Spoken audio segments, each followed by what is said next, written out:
এখন আমরা যে অপার সৌন্দর্যের সামনে দাঁড়িয়ে আছি, এটি হলো হুগলি জেলার হুগলি স্টেশনের নিকটবর্তী একটি প্রাচীন স্মৃতিসৌধ ইমামবাড়া। এটি একটি প্রাচীন ঐতিহাসিক স্থাপত্য। মোহরমের দিন প্রতি বছর এখানে বড় করে অনুষ্ঠান হয়।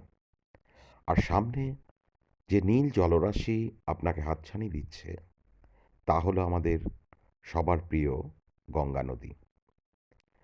এর অপর দিকে আছে নৈহাটি হালিশহর।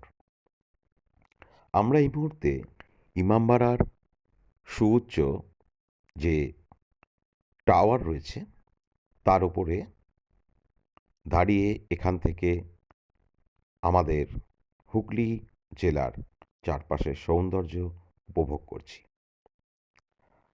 আপনারা আসতে পারেন, দেখতে পারেন, ভালো লাগবে।